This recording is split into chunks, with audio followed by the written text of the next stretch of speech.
오늘 우리에게 주시는 하나님의 말씀은 다니엘 9장 1절에서 23절까지의 말씀인데 시간 관계상 18절 한 절만 읽도록 하겠습니다.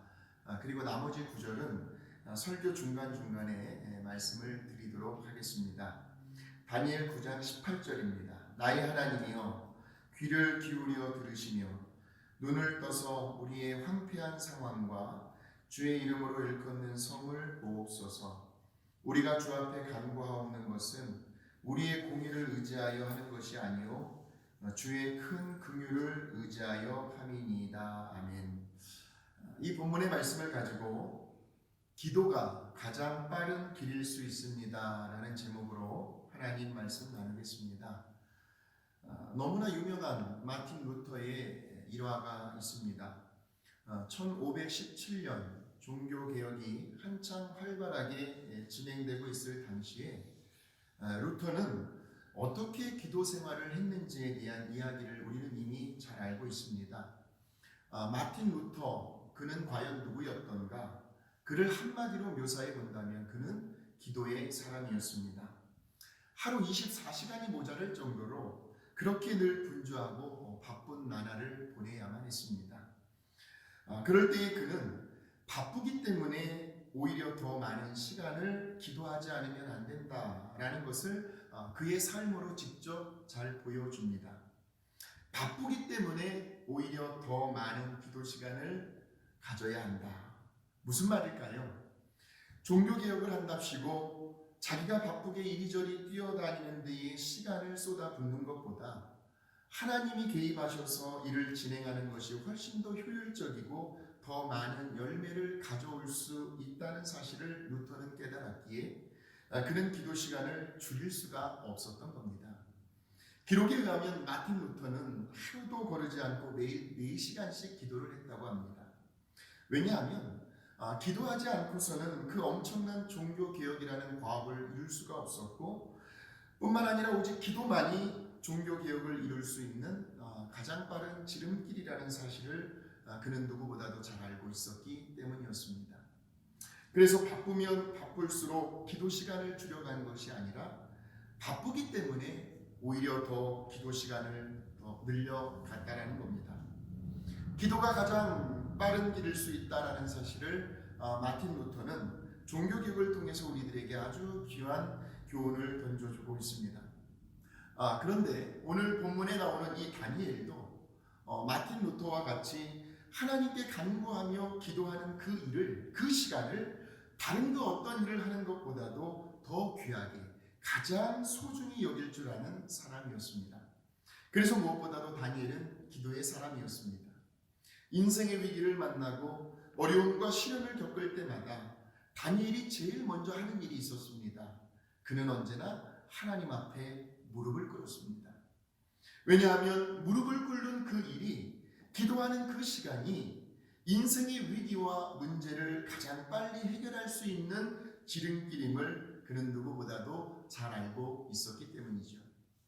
그렇다면 오늘 저와 여러분이 과연 어떻게 우리가 하나님께 기도를 드릴 때 우리가 드리는 그 기도가 가장 빠른 지름길이 될 수가 있고 가장 빠른 응답과 해결책을 가져올 수 있는지, 저는 오늘 다니엘의 기도를 통해서 그 원리를 여러분과 함께 배워보고자 합니다.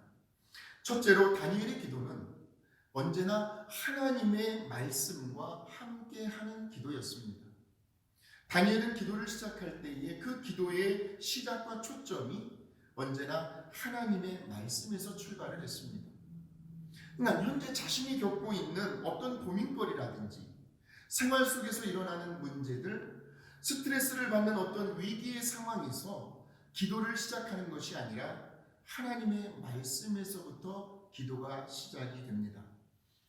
다니엘 9장 1절에서 2절 말씀을 유진 피터슨이 쓴 메시지라는 성경으로 제가 한번 읽어드리겠습니다. 메대 출신으로 아수에로의 아들인 다리오가 바벨론 땅을 다스리는 왕이 되었다. 그의 통치 첫 해에 나 다니엘은 성경을 읽으면서 예언자 예레미야에게 주어진 하나님의 말씀, 곧 예루살렘이 폐허로 있어야 할 횟수가 70년이라는 것을 곰곰이 생각했다. 그러니까 여기에 보시면 지금 다니엘이 처한 삶의 자리는 바벨론의 포로로 잡혀있는 상황입니다. 자유를 잃어버렸습니다. 국민으로서 행사할 권리가 사라져 버렸습니다. 살 길이 막막합니다. 삶의 희망이 보이질 않습니다.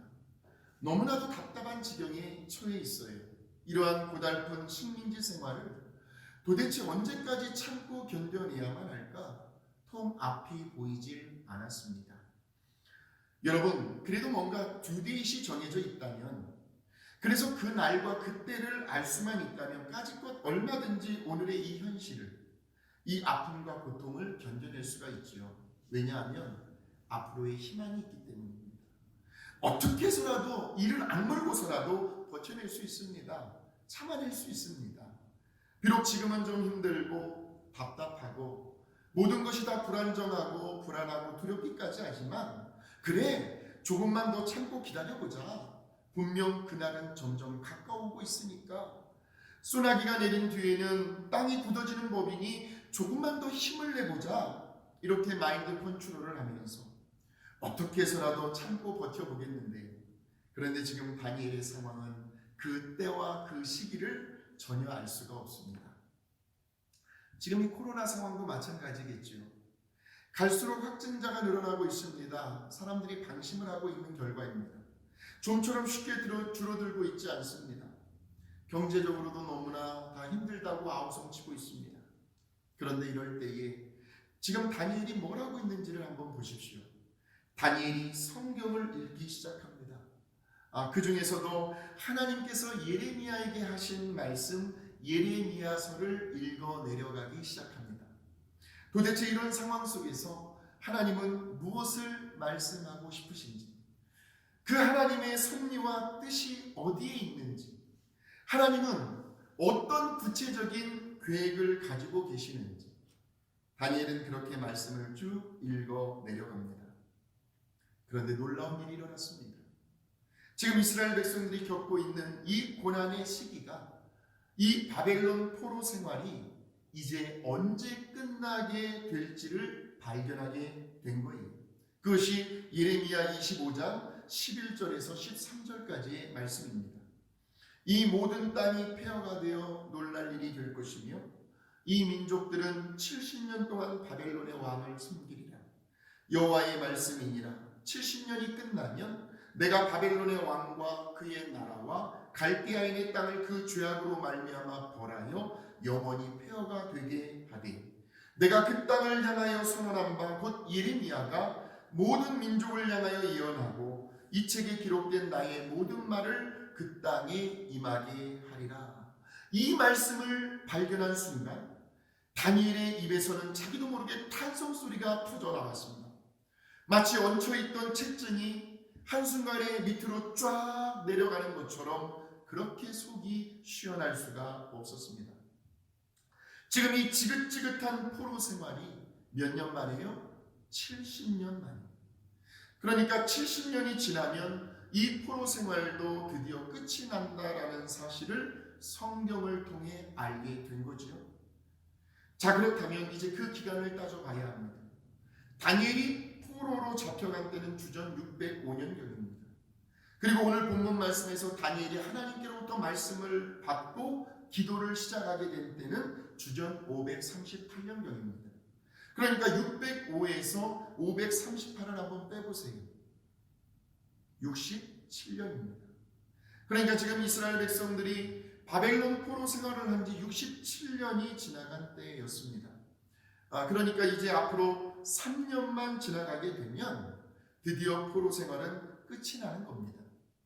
이 놀라운 사실을 다니엘은 어디에서요? 성경을 읽으면서 예레미야서에서 발견을 했고, 그 발견한 순간부터 그 말씀을 붙들고 기도를 하기 시작합니다. 말씀과 함께하는 기도였습니다. 이제 우리 민족이 당하고 있는 이 고난의 때가 끝날 날이 얼마 남지 않았다. 그러니 무엇보다도 우리는 이제 정신을 바짝 차려서 하나님 앞에 기도로 매달려야 할 때이다 하는 깨달음이 온 거예요. 사랑하는 성도 여러분, 저와 여러분이 성경을 읽고 묵상하고 연구할 때에 가끔 우리에게도 우리의 가슴을 꽝 하고 울리는, 우리의 마음 가운데 부딪혀오는 성령님께서 주시는 감동이 임할 때가 있습니다. 때로는 너무나 강하게 다가올 때가 있어요. 그래서 그 감동이 저와 여러분의 생각과 감정과 의지와 판단을 사로잡을 때가 있어요. 바로 다니엘은 그 말씀을 붙든 거예요. 그리고 그 말씀을 기도로 승화시킵니다. 말씀과 함께하는 기도였습니다. 어떻게 보면 사실 우리 모두는 각자 저마다의 생활 환경이 다르지요. 생활하는 수준, 삶의 스타일, 삶의 형편과 처지, 내가 지금 스트레스를 받고 있는 상황, 고민하고 있는 문제들, 기도 제목들이 다 다릅니다. 그래서 우리가 똑같이 성경을 보고 하나님의 말씀을 들어도 저와 여러분 각자에게 다가오는 우리의 가슴을 울리는 그 말씀의 깊이와 무게, 은혜와 감동이 다를 수가 있습니다. 똑같이 로고스의 말씀을 들어도 저와 여러분 각자에게 전달되어지는 그 말씀의 은혜와 감동은 다르게 와 닿을 수 있는데, 이때에 개인적으로 주관적으로 나에게 와닿는 그 말씀을 가리켜 레마의 말씀이라고 합니다. 똑같이 로고스의 말씀을 들어도요, 우리 자신에게 하나님께서 주시는 그 음성, 그 은혜는 다를 수가 있습니다. 그러니까 로고스의 말씀은 객관적이지만 레마의 말씀은 주관적이요 개인적인 말씀입니다. 그러니까 지금 당장 내 몸이 불편하고 아픈 성도들에게는요, 강단에서 치유의 말씀이 선포되어질 때 눈이 번쩍 뜨입니다. 귀가 솔깃해집니다. 분명 이 시간 하나님께서 나를 치료하시기 위해서 나에게 주시는 하나님의 음성인가 보다 하는 확신을 갖게 됩니다. 경제적인 어려움과 고통을 받고 있는 사람에게는 축복의 말씀이 선포되어질 때 신명기에 그런 말씀이 나오잖아요. 하나님께서 재물을 얻을 수 있는 능력과 지혜를 주신다. 이 말씀에 아멘 아멘 하면서 그 말씀을 믿음으로 나에게 주시는 하나님의 음성으로 받아들이게 됩니다. 뿐만 아니라 누군가의 영혼 구원을 위해서 오래전부터 가족들, 친지들, 형제 자매들을 위해서 기도해온 사람이 있다면 그 사람에게는 전도의 말씀이 선포되어질 때 갑자기 마음에 담대함이 생겨납니다. 그동안 내 남편, 내 아내, 자식들이 전혀 변화될 기미가 보이지 않아 많이 낙심이 있었는데, 그래서 이제 어쩌면 다 포기해야 되나? 그렇게 많이 지쳐 있었는데, 그날따라 말씀을 듣는 순간 다시 용기가 생겨납니다. 그래, 할 수 있다, 하면 된다, 해보자, 성령님이 그 마음을 움직이시고 도와주실 것이다 하는 희망이 다시 살아납니다. 그래서 말씀을 듣고 서로가 받은 은혜를, 그 깨달음을 나누는 것이 그래서 중요합니다. 은혜의 깊이와 감동이 훨씬 상승 효과가 나타납니다. 시너지 효과가 생겨납니다. 기쁨이 배가 됩니다. 내가 미처 깨닫거나 발견하지 못한 것을 상대방을 통해서 듣게 됩니다. 저분에게는 저런 은혜가 임했구나. 또한 상대방도 내가 받은 은혜와 그 깨달음을 들었을 때에 그런 것이었군요 하면서 서로 공감을 갖게 됩니다. 은혜는 나눌수록 깊어집니다. 은혜를 받는 부분들이 서로 다를 수 있기 때문에 서로가 받은 그 은혜를 함께 나눌 때에 우리는 은혜 안에서 서로의 관계가 더욱 깊어지고 돈독해질 수가 있습니다. 오늘 말씀을 전하고 듣는 중에 하나님께서 여러분 각자의 형편과 상황에 맞게 여러분에게만 주시는 그 레마의 말씀이 분명히 있을 것입니다. 그 말씀을 이 시간 나에게만 주시는 하나님의 음성으로 들으시고 아멘으로 믿음으로 붙드시기를 바랍니다. 그래서 그 하나님의 말씀을 가지고요, 다니엘처럼 이렇게 한번 기도해 보시기 바랍니다. 다니엘 9장 3절에서 4절까지의 말씀을 제가 메시지라는 성경으로 읽어드리겠습니다. 나는 응답을 들으려고 주 하나님께 나아갔다. 거친 베옷을 걸치고 금식하며 잿더미 위에 무릎을 꿇고 간절히 기도했다. 나는 내 하나님 앞에 마음을 쏟아놓고 영혼을 토해냈다. 오 주님, 위대하고 존귀하신 하나님, 주께서는 주의 언약을 한결같이 지키시며 주를 사랑하여 주의 말씀을 지키는 자들을 결단코 버리지 아니하십니다. 여기 보시면 다니엘은 하나님을 뭐라고 부르고 있습니까?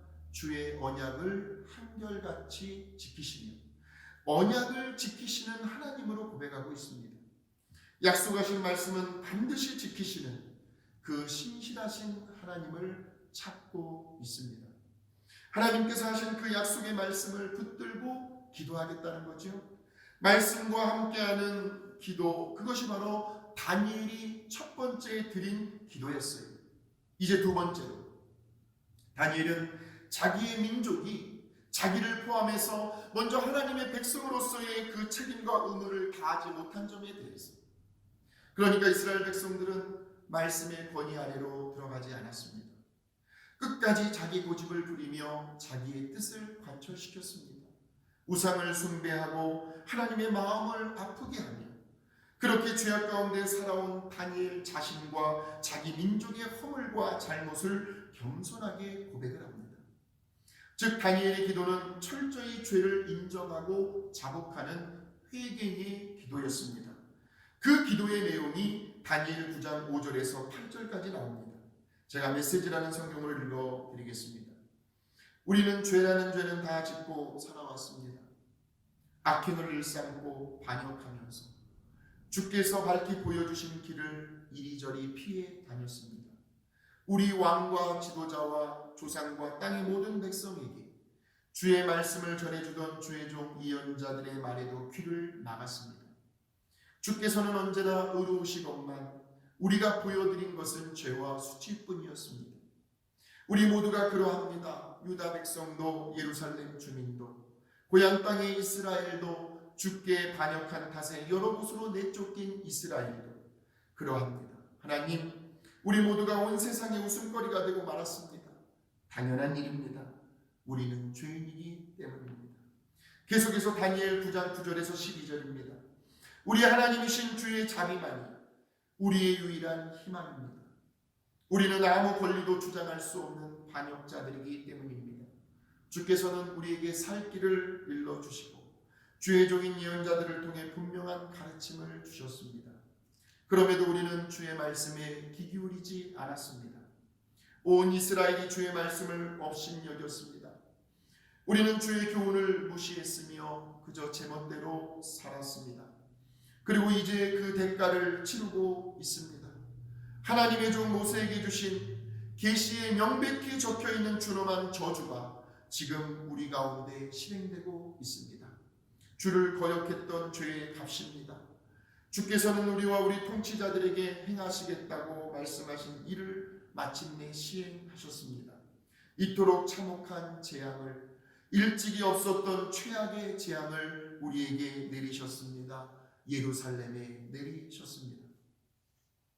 그러니까 한마디로 지금 다니엘은요, 우리 민족이 이러한 고난과 환난을 당하고 있는 것이, 현재 우리 민족이 이러한 위기와 어려움을 지나가고 있는 것이 다 하나님의 말씀대로 이루어진 것뿐이라고, 그러니 이 점에 대해서 우리는 그 어떠한 변명과 핑계도 될 수 없노라고 고백을 하고 있습니다.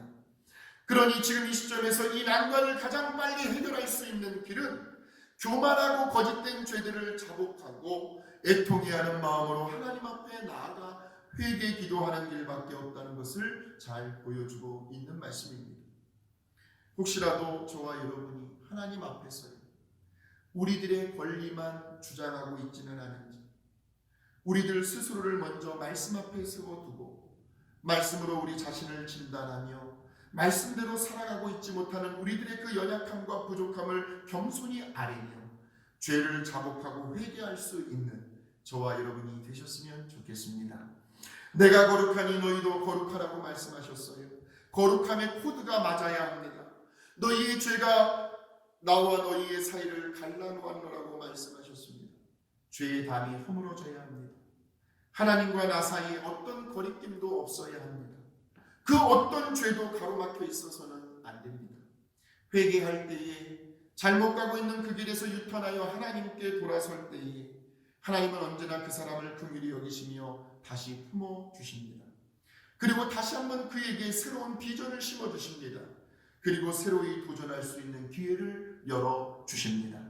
다니엘의 기도는 철저히 회개하는 기도였습니다. 세 번째로, 다니엘의 기도는 정말 위급한 상황 속에서도 무엇부터 먼저 해야 할지를 아는 기도였습니다. 구약 시대에는 매우 위급하고 아주 심각한 위기의 상황을 맞게 되면 사람들이 금식 기도를 합니다. 다니엘 9장 3절의 말씀입니다. 내가 금식하며 베옷을 입고 죄를 덮어쓰고 주 하나님께 기도하며 간구하기를 결심하고. 그러니 지금 다니엘의 기도는 그저 평범한 기도가 아니었습니다. 응답해 주시면 땡큐고 응답해 주시 않아도 괜찮습니다 하는 기도가 아니었습니다.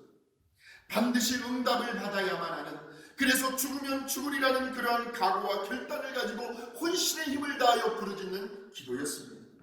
왜냐하면 지금 자신의 기도가 앞으로 자기 민족의 운명을 좌우할 수 있는 아주 중요한 역사적 시점에 서 있었기 때문입니다. 오직 이 나라 이 민족의 살 길은 살아계신 만군의 여호와 하나님께 매달리고 기도하는 길밖에 없다는 사실을 다니엘은 알고 있었습니다. 그리고는 사력을 다하여 금식 기도를 합니다. 여러분, 금식이라는 의미는 단순히 밥을 굶는다, 내 식욕을 억제하고 밥을 먹는 그 시간에 기도를 한다라는 뜻도 있지만 금식이 상징하고 있는 더 중요한 의미가 있습니다.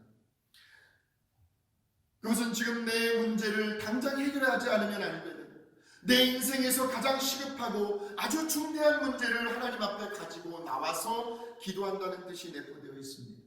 나의 모든 신경과 관심, 나의 모든 시간과 에너지를 온전히 거기에만 집중하며 매달리겠다는 의미를 가지고 있습니다. 물론 신앙생활을 하시면서 누구나 한 번쯤은 다 이런 금식 기도를 경험해 보셨을 것입니다. 중요한 것은 금식하는 그 행위가 중요한 것이 아니라 우리들의 삶의 우선순위 속에, 그래 지금은 정말 하나님 앞에서 기도해야 할 때이구나, 코로나19가 가져온 이런 난관을 해결할 수 있는 가장 빠른 길은 우리 모두가 다 한마음 한뜻이 되어서 기도에 매달려야만 살 수 있겠구나, 이러한 위기의식을 가지고 하나님 앞에 간절히 기도할 수 있을 때에 오히려 그것이 더 빠른 해결책이 될 수 있다는 말씀입니다. 다니엘의 기도는 무엇을 먼저 해야 할지를 아는 기도였습니다. 이제 마지막 네 번째로, 다니엘의 기도는 철저히 하나님의 영광을 위한 기도였습니다. 물론 다니엘은 자기 민족의 해방을 위해서, 자유를 위해서 기도했습니다. 그러면서도 다니엘의 궁극적인 기도의 초점은 언제나 하나님의 영광이었습니다. 다니엘 9장 17절에 보면 그러하온즉 우리 하나님이여, 지금 주의 종의 기도와 간구를 들으시고 주를 위하여 주의 얼굴빛을 주의 황폐한 성소에 비추시옵소서.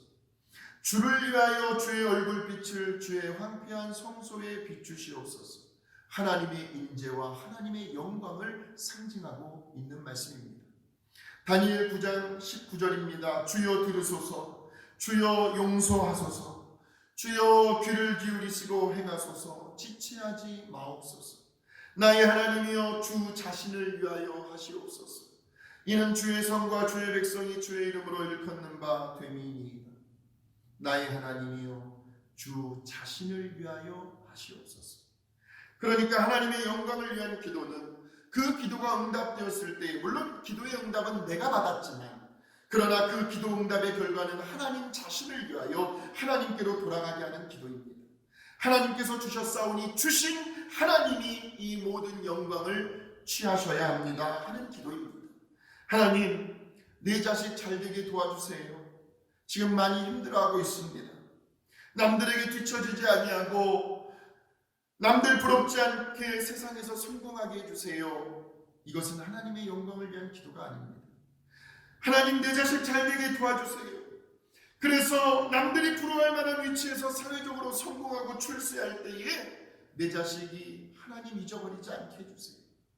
오늘의 내가 이렇게 되기까지는 나와 함께 하신 하나님의 은혜 때문이었노라고, 하나님이 부으심이 없었더라면 나는 결코 이 자리에 올라오지 못했노라고, 그렇게 하나님의 이름을 높여드리며 하나님을 자랑하고 모든 명예와 영광을 하나님께 올려드릴 수 있는 겸손한 자녀가 되게 해주세요. 하나님을 더 가까이 하고 하나님의 선하시고 기뻐하시는 뜻을 이루어드릴 수 있는 믿음의 자녀 되게 해주세요. 이것이 바로 하나님의 영광을 위한 기도입니다.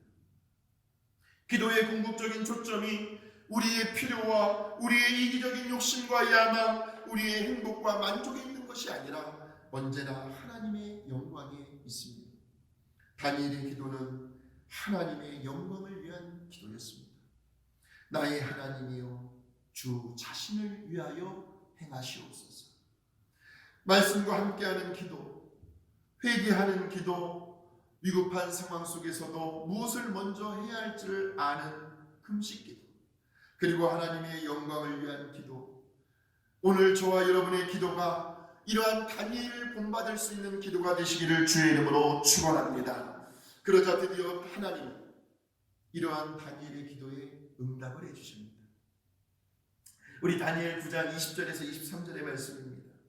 내가 이같이 말하여 기도하며 내 죄와 내 백성 이스라엘의 죄를 자복하고 내 하나님의 거룩한 산을 위하여 내 하나님 여호와 앞에 간구할 때, 곧 내가 기도할 때에 이전에 환상 중에 본 그 사람 가브리엘이 빨리 날아서 저녁 제사를 드릴 때쯤에 내게 이르더니, 내게 가르치며 내게 말하여 이르되 다니엘아, 내가 이제 내게 지혜와 총명을 주려고 왔느니라. 네가 기도를 시작할 즈음에 내게 명령이 내렸으므로 이제 내게 알리러 왔느니라. 너는 크게 은총을 입은 자라. 그런즉 너는 이 일을 생각하고 그 환상을 깨달을지니라. 지금 환상 중에 가브리엘 천사가 다니엘에게 찾아왔습니다. 여기 이 가브리엘은 기쁜 소식을 가져다주는 천사장입니다. 그 가브리엘이 지금 다니엘에게 뭐라고 소식을 전해주냐면, 네가 기도를 시작할 즈음에 뭐가 내렸다고요? 명령이 내렸답니다. 하나님께서 가브리엘 천사장에게 명령하셨다는 거예요. 우리는 여기에서 아주 중요한 사실을 발견할 수 있습니다. 하나님의 응답이 언제부터 시작이 되는가? 그러니까 다니엘이 기도를 시작하자마자 하나님께서 동시에 행동하기 시작하셨다는 거죠. 그러니까 우리가 기도를 시작할 때에 하나님도 움직이시겠다는 거예요. 하나님도 일하시겠다는 겁니다. 하나님도 어떤 액션을 취하시겠다는 것이죠. 그러니 우리가 움직이고 일하고 액션을 취하는 것보다 비교할 수 없을 만큼 훨씬 더 빠를 수 있다는 겁니다. 왜요? 그 일을 하고 계시는 주체가 하나님이시니까요. 사랑하는 성도 여러분, 사람들끼리 모여서 머리를 맞대고 지혜를 모은다고 해도요, 아무리 그 문제와 고민거리를 내가 떠안고 밤새도록 잠을 못 이루며 시름을 끙끙대며 한다고 해도요, 우리 하나님이 하시는 것보다 그 일들이 더 빠르고 완벽할 수는 없습니다. 그래서 기도가 중요한 겁니다. 기도는 하나님을 움직이게 하는 능력이 있습니다. 내가 어떤 액션을 취하기 전에 하나님 앞에 먼저 무릎을 꿇을 수 있을 때 그 문제의 해결 속도가 더 빠를 수 있다는 거죠. 우리가 인생을 살아가면서 수도 없이 부딪히는 그 수많은 문제들의 해결책은 오직 지금도 살아계시고 역사하시며 거룩하신 그 하나님, 그 전지전능하신 하나님, 이 온 우주 만물을 창조하시고 지금도 다스리고 계시는 그 창조주 하나님의 손 안에 달려있다는 사실을 우리는 결코 잊어서는 안 될 것입니다. 그래서 기도하는 것이요, 오히려 더 빠른 지름길이 될 수가 있는 겁니다. 다니엘은 조국의 위기와 어려움 앞에서 하나님 앞에 기도했습니다. 말씀과 함께하는 기도, 철저히 하나님 앞에 회개하는 기도, 무엇을 먼저 해야 할지를 아는 그 금식 기도, 그리고 기도 응답의 결과와 주권을 하나님께 올려드리는 하나님의 영광을 위한 기도. 오늘 이러한 다니엘의 기도를 통해서 배운 4가지의 원리를 꼭 적용해 보셔서 매사의 기도가 가장 빠른 지름길이라는 사실을 저와 여러분의 생활 속에서 이번 한 주간도 체험할 수 있게 되시기를 주님의 이름으로 축원합니다. 기도하겠습니다. 거룩하신 하나님 아버지, 우리 주변에 매사에 어떤 일이 일어난다 할지라도, 그 어떤 문제가 발생한다 할지라도 하나님보다 앞서지 아니하게 하여 주시옵소서. 말씀과 함께 시작하는 기도, 철저히 하나님 앞에 회개하는 기도, 먼저 무엇을 기도해야 할지를 아는 기도, 그 기도 응답의 결과와 주권은 온전히 하나님께만 올려드릴 수 있는 하나님의 영광을 위한 기도를 우리의 생활 속에 꼭 실천해 보게 하여 주시어서 지금도 기도한 대로 들으시고 역사하시는 그 하나님을 만나는 한 주간 되게 하여 주옵소서. 지금은 우리 주 예수 그리스도의 은혜와 하나님 아버지의 무한하신 사랑하심과 성령님의 교통하심과 인도하심이 오늘 살아계신 하나님의 말씀을 전하고 듣는 우리 귀하신 모든 성도님들의 가정 위에 이제로부터 영원토록 함께하옵시기를 간절히 축원하옵나이다.